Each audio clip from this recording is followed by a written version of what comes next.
what you're learning is how to think.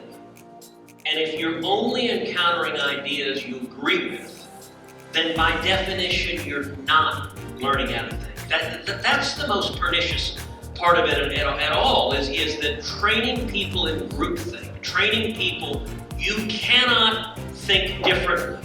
Galileo was told the same thing.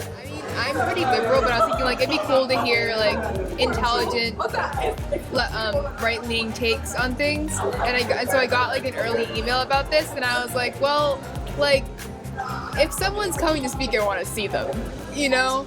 And it sort of goes back to the reason that I signed up for those emails in the first place, which was to hear conservative opinions. And so I think that's most of the reason that I was interested in coming. They said they were repeating a lot of rhetoric that's like, you know, everything that the conservative party is, like any like side of, you know, conservatism is using. They're just repeating a lot of the same material, I think. I definitely appreciate how there was not any ad hoc, no one really went at each other's neck. There were definitely some accusatory questions from the other side, but I really appreciate how, for the most part, people were very respectful of the other people's opinion. Do you think Joe Biden will legitimately fund the 2020 election? Why or not?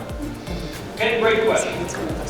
Joe Biden is indisputably the President of the United States today. Listen, we're in a very polarized time. We're in the most polarized time, certainly I see it in my lifetime. The left listens to left-wing media, the right listens to right-wing media. We have these echo chambers that just reinforce what we believe. A poll some months ago showed that a higher percentage of Democrats don't believe the results of the 2016 election than Republicans who disbelieve the results of the 2020 election. It is true Hillary Clinton went on. Are you aware of the radical left protests occurring on the popular mobile game Among Us? What are you doing to protect our kids and other online platforms? All right, so Among Us, I've played it a couple of times with my and it's sort of fun, but if there's a radical protest on it, I don't know. So I'm curious now, with the creation of the hardest money that has ever been created, Bitcoin, how would you feel about moving to a Bitcoin standard? So look, that is a great question.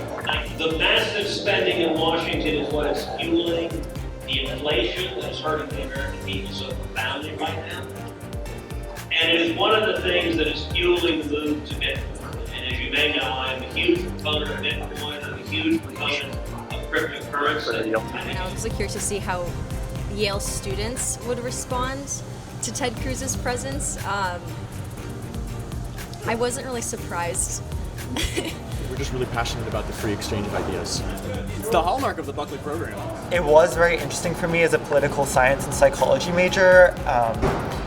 I am very interested in sort of the why people vote the way they do, sort of political behavior, and I think that it was a really useful exercise for me, and I found it really insightful. You haven't, and look what happened to Yale Law School.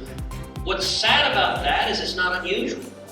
You see it happening at universities all over the country. So instead of coming in and saying, well, you know what, I think the justices got it wrong. You know what, I think the Constitution says something different. Instead of doing what one would imagine Yale lawyers would be capable of doing, which is presenting arguments and reasoning, they instead try to exercise the heckler's veto and just scream down anyone who disagrees. That's not just harmful on the particular issue that they're not hearing the other side. It's harmful for thinking in life. And I got to tell you, when you come out of school, most places you work are not safe spaces.